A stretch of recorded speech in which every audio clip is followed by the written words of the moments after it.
I've always found Warhammer to be really interesting and cool ever since I was a kid, and I never really took the time to get into it very much until recently. Now, I've always played the different Warhammer games that came out all the way back to, I think Dawn of War was probably my first real, I don't want to say addiction, but the first Warhammer game, video game that I really got heavily into.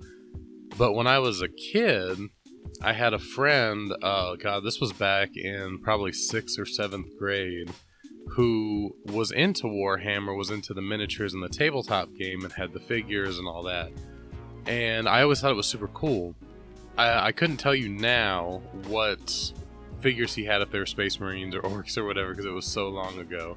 But I remember him explaining to me how the game worked, how you had to measure the distance for the units and for the shooting and doing all that stuff, kind of giving me a basic overview of how it all worked. And it was really cool, but of course it was also very expensive, and I was already into video games as a kid and didn't want to spend money on this when I, could buy a new game or a new game console or whatever.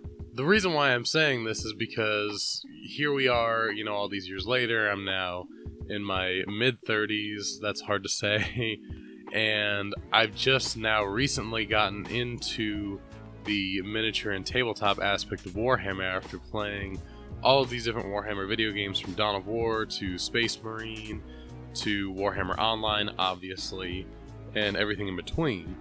And I've been thinking about it for a while, especially since I had gotten back into Warhammer Online, and I also have a good friend of mine who goes by Warfiend, who does the miniatures and has been doing them for quite some time, and always was sending me pictures and showing me his stuff. And I was like, man, that's really cool. I really like those.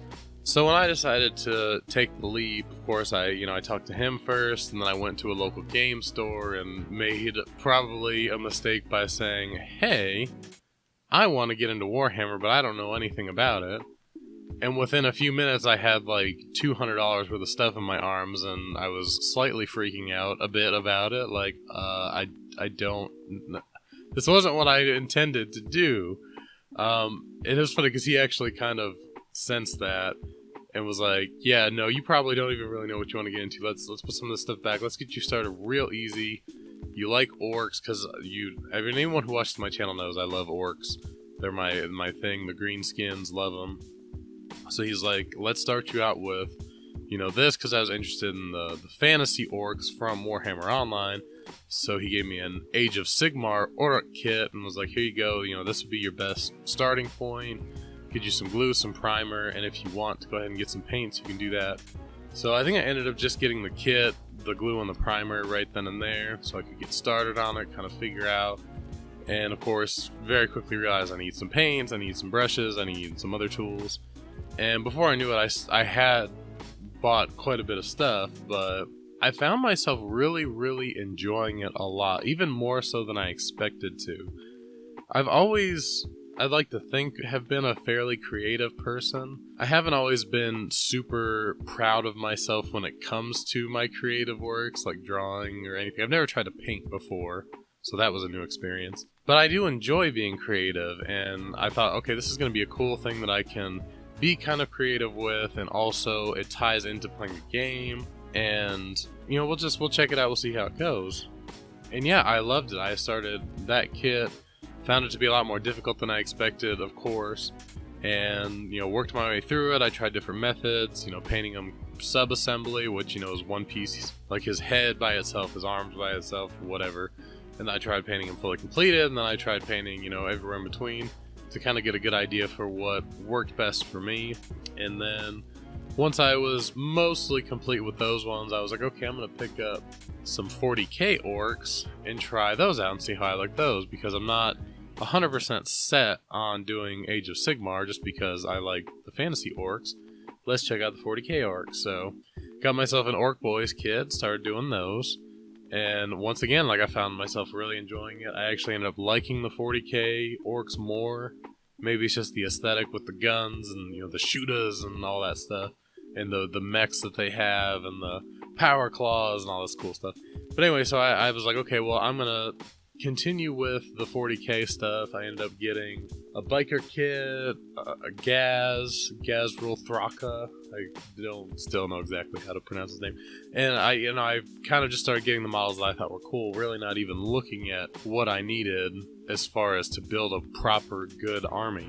And I just kind of went to town, and over the last, 3.5 months that I've been doing this, I've really enjoyed myself, and I feel like my skill level has gotten a lot better over the course of that time, which, you expect.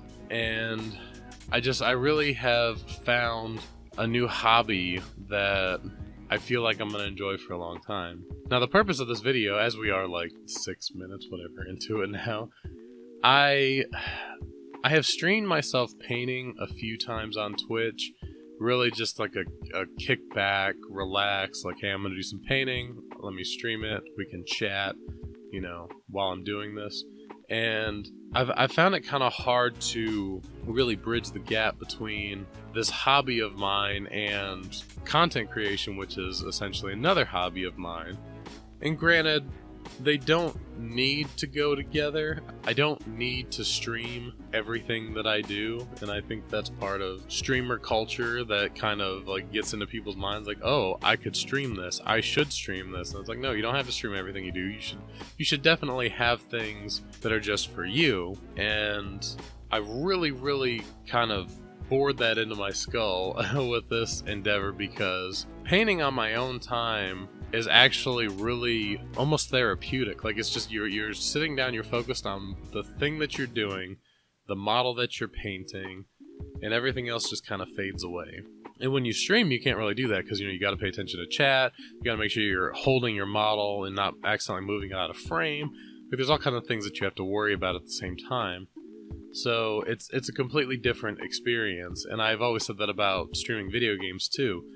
Streaming a game versus playing a game for your own enjoyment feel very different, because when you're playing a game for your own enjoyment, you're focused on the gameplay, the story, the whatever, and that's all you're focused on, that's all you care about. Whereas when you're streaming, that's almost all secondary, because you're worried about the stream, and you're worried about chatting with people and making sure you're putting on a good show and all that stuff. So I want to bring the miniatures and the painting and everything into my content without ruining it for myself, if that makes sense. And also, it's kind of hard to make content about this stuff, because I know myself personally, the main reason why I go on YouTube and look up stuff for miniature painting and whatever else is usually to figure something out, like, how do I do this, tutorial for this, or color scheme for this. Like, there's a purpose for it. You don't really just go and look for a video of, people painting, right? It's either for entertainment value or for education value. So I guess I could figure out a good way to do entertainment value in there, maybe also with some education, because while I am super newbie compared to everyone else, I feel like I have learned a lot in my short amount of time painting, and I probably could help some folks out too. So yeah, that was the whole kind of purpose of this video. It was actually just a way for me to start bridging that gap, start a dialogue about this, and just kind of, get these thoughts out there. I don't really expect everyone to be interested in that as much. Even if you do play Warhammer Online, it doesn't mean that you're going to be into the tabletop stuff, because I know I wasn't before. So I think it might just be like a little side project. We might make some super cuts of like streams of painting stuff, make like a little montage, or do some little fun editorial type things, or education things, or maybe even just do some... I'm going to keep doing painting streams, because I do enjoy it a lot, and I've got a pretty good little setup now that I can use for painting and streaming it. But for those of you who have gotten to this point in the video, I appreciate you hanging out, and I want to ask you, basically, is this something that you would at all be interested in seeing? Do you care at all about the tabletop version of Warhammer? Are you only into the games, or maybe even vice versa? If you don't even, you came across this video and you don't even play the Warhammer video games, you just like tabletop and the hobby side of it. Thank you guys for watching. I do appreciate it. I hope you all have a good day, good week, all that great stuff, and I will see you on the next video.